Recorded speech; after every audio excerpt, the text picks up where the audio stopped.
আসসালামু আলাইকুম ভিউয়ার্স, আশা করি সবাই ভালো আছো। আরিশা লাইফস্টাইল ব্লগে সবাইকে স্বাগতম। তো আজ আমি শিং মাছ দিয়ে পটল দিয়ে রান্না করব, সেটাই তোমাদের সাথে শেয়ার করব আমি কিভাবে রান্নাটা করি। তো তোমরা একটা লাইক দিয়ে পুরো ভিডিওটা দেখো বন্ধুরা। তেল গরম করে নিছি, তো এখন আমি মাছগুলো দিয়ে ভেজে নিব। আর এইখানে আমি শিং মাছগুলো হলুদ আর লবণ দিয়ে মেখে নিছিলাম। তো ওইটা দেখাই নাই ভিডিওতে, সবাই তো পারি হলুদ দিয়ে লবণ দিয়ে মাছ ভাজতে, তাই আর ওইটা দেখাইলাম না হলুদ লবণ দেওয়া। তো এই যে এইখানে আমি মাছগুলো ভেজে নিব। তো তোমরা চাইলে কষায়ও রান্না করতে পারো, আমি ভেজে রান্না করব।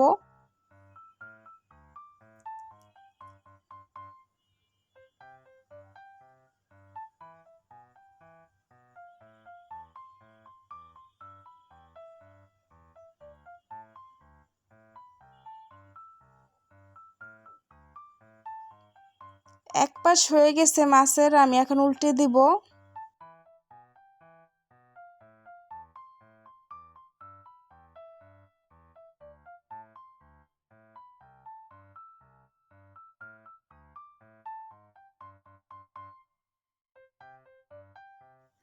শিং মাছ না ভেজেও রান্না করা যায়, ওইটা আরও বেশি ভালো লাগে। আজকে আমি একটু ভেজেই নিতেছি। শিং মাছ আমি সহজে ভেজে রান্না করি না, তা ভেজেই রান্না করলাম আজকে।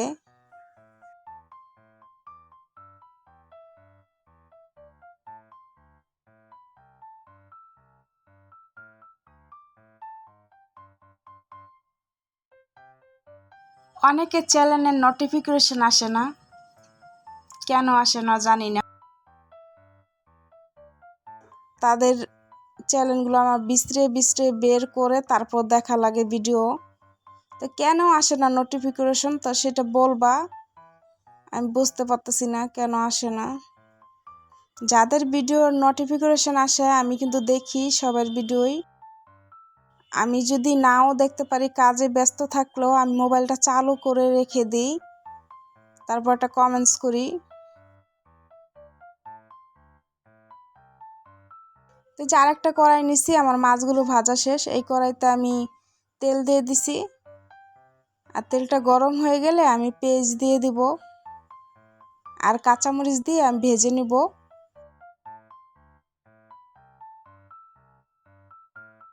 আর আমি কিন্তু সবার ভিডিও পুরো ভিডিওই দেখি, একদম শেষ করি ভিডিও দেখে।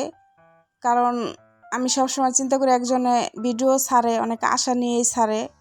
আমি যেরকম আশা নিয়ে ভিডিও ছাড়ি, সবাই তো আশা নিয়েই ছাড়ে, তাই আমি সবার ভিডিওই দেখি। আর যখন আমার অনেক ব্যস্ত থাকি, তখন আমি কি করি, মোবাইলের সাউন্ডটা কমিয়ে অর্ডপের উপরে রেখে দিই, একা একাই মোবাইল চলতে থাকে। যেই একজনের ভিডিও শেষ, আমি আবার আরেকটা চালু করে দিই, আমি আরেকটা কাজ করি। এইভাবেই আমি কাজ করি।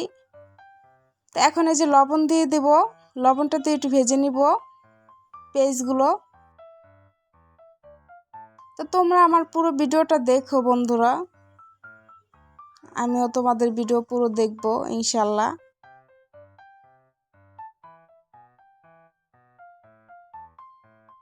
আর এখন আমার ভিডিও দিতে ভালো লাগে না, কেন জানি। আগে অনেক আগ্রহ ছিল, আমি ভিডিও দিতে প্রতিদিন মন চাইতো, কিন্তু এখন মন চায় না কেন জানি। ভিডিও দিতেই ভালো লাগে না, তাই এখন আর দেই না।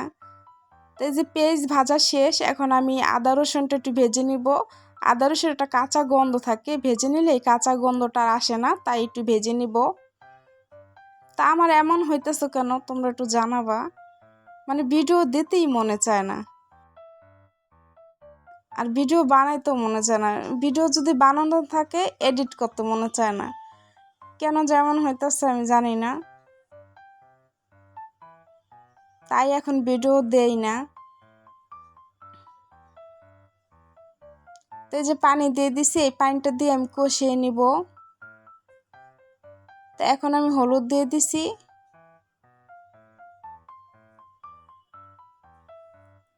ধনিয়ার গুঁড়ো দিয়ে দিব,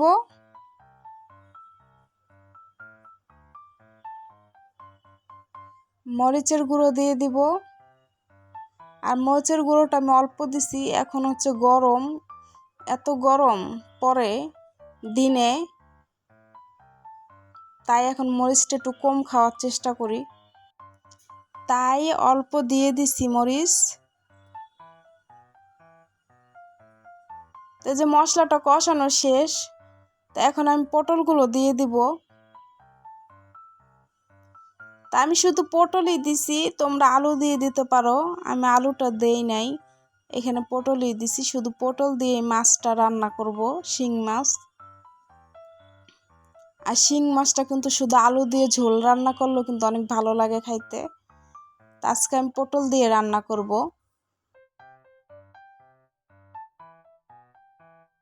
তা আমি এইভাবেই রান্না করি, অনেক সুন্দর করে রান্না করতে পারি না। তো অনেক আপুদের ভিডিও দেখি, তোমরা আমার থেকে অনেক সুন্দর করে রান্না করো, আমি ওই ভিডিওগুলো দেখি, অনেক ভালো লাগে। তো এই যে ঢেকে কষায় নিব।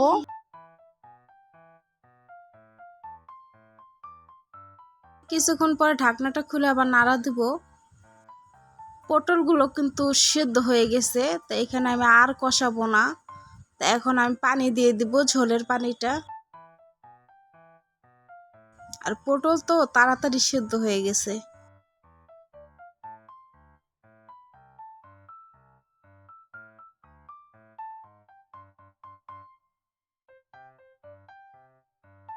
তো ঝোলের পানিটা যে দিয়ে দিতেছি আর নাড়া দিব।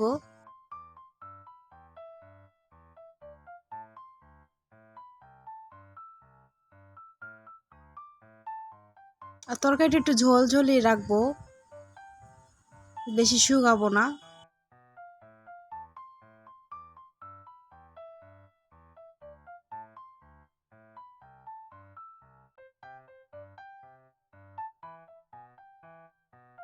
তো কিছুক্ষণ পরে যে তরকারিটা বলক এসে পড়ছে, তো এখন আমি ভাজা মাছগুলো দিয়ে দিব।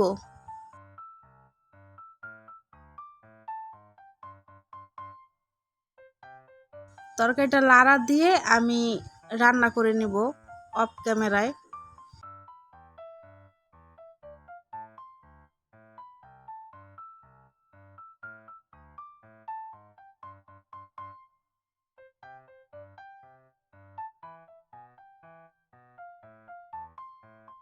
তো এই যে তরকারিটা আমার হয়ে গেছে, কেমন হয়েছে সবাই জানাবা।